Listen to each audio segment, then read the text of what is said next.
Hello students, आज हम करेंगे Coulomb's law in vector form.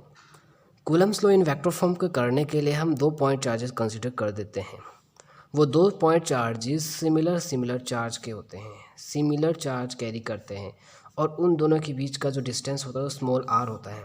Suppose कि फर्स्ट चार्ज a है एंड सेकंड चार्ज b है। फर्स्ट चार्ज का मैग्नीट्यूड q1 है, सेकंड चार्ज का मैग्नीट्यूड q2 है। जैसा कि हम देख सकते हैं कि यहाँ पे जो चार्ज हैं वो सिमिलर हैं। सिमिलर होने के कारण उन दोनों के बीच में फोर्स ऑफ रिपल्शन होगी। फोर्स ऑफ रिपल्शन होने के कारण एक बॉडी इस डायरेक्शन में मूव करेगी, एक बॉडी इस डायरेक्शन में मूव करेगी।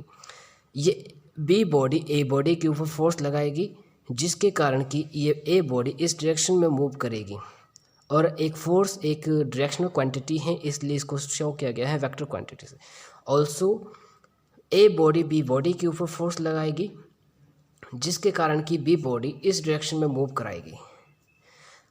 और सपोज कर लीजिए उन दोनों के बीच का यूनिट वेक्टर है R with the unit vector and r with the unit vector from 1 to 2. Similarly, in the directions of f to 1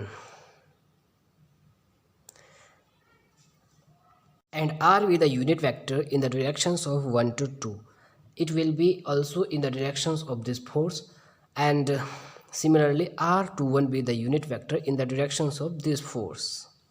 So हमने ऊपर जो कंसिडर किया है उसको नीचे लिख देते हैं. Let F21 be the force exerted on Q2 by Q1.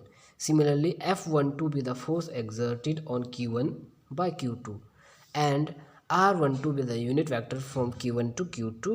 R21 be the unit vector from Q2 to Q1. अब देखो उन दोनों के बीच में फोर्स लग रही हैं। जब भी दो चार्जेस के बीच में फोर्स लगती हैं और जिसको हम किसी इलेक्ट्रोमैग्नेटिक फील्ड में रखते हैं तो उस दोनों के बीच की जो फोर्स होती है उसको डिराइव करते हैं कूलम्ब्स लॉ से। और कूलम्ब्स लॉ बोलता है कि जो फोर्स होती हैं वो इक्वल्स टू होती है 1/4 pi epsilon naught Q1 Q2 upon r square. एक बात याद रखनी है, ये जो यूनिट वेक्टर हैं, यूनिट वेक्टर जो कि इस फोर्स के साथ मूव कर रही हैं। अब हमने जो ऊपर लिखा, ऊपर हमने कंसिडर किया, उसको हम नीचे लिख देते हैं. Let F21 be the force exerted on Q2 by Q1, F12 be the force exerted by on Q1 by Q2. Similarly, R12 be the unit vector from Q1 to Q2 and R21 be the unit vector from Q2 to Q1. अब देखो, जब भी किसी दो point charges के बीच में force लगती हैं और जिस पॉइंट चार्जेस को हम इलेक्ट्रिक फील्ड में रखते हैं, उन दोनों के बीच की फोर्स को हम निकालते हैं कूलम्ब्स लॉ से। कूलम्ब्स लॉ कहता है कि F is directly proportional to the force is directly proportional to the product of magnitude of the charge and inversely proportional to the square of distance between them. As by the definitions of the Coulomb's law, F is equals to 1/4 pi epsilon naught Q1 Q2 upon r square. लेकिन हमारे पास यहाँ पे force हैं, दो forces हैं और इन दोनों forces के कॉरस्पॉन्डिंग यूनिट वेक्टर्स भी हैं, इसलिए F be the unit vector. अगर हम फर्स्ट फोर्स की बात करते हैं, F12 फोर्स की हम बात करते हैं, ये क्या होगी? ये होगी 1/4 pi epsilon naught Q1 Q2 upon r square and unit vector भी इसके साथ हम लिखेंगे R12। इसको हम दे देते हैं इक्वेशन नंबर 1। इसी तरह से हम कह सकते हैं कि जो F21 है एंड R12 हैं, ये दोनों एक ही डायरेक्शंस में होंगे।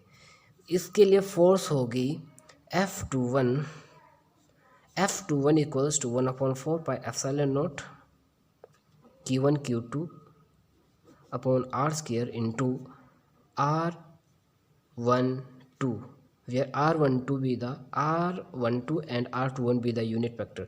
हमने इसको इस फोर्स के साथ इसीलिए लिखा है क्योंकि ये जो यूनिट वेक्टर है और ये जो यूनिट वेक्टर है और फोर्स है, ये दोनों एक ही डायरेक्शंस में मूव कर रही है, इसीलिए हमने इसको भी इसके साथ ही मल्टीप्लाई में लिख दिया। अब जो ये दो इक्वेशंस हैं, ये वाली इक्वेशन एंड ये वाली इक्वेशन, यही दो इक्वेशन प्रूव कर रही हैं Coulomb's law in vector form, और ये आपका टॉपिक होता है ख़त्म।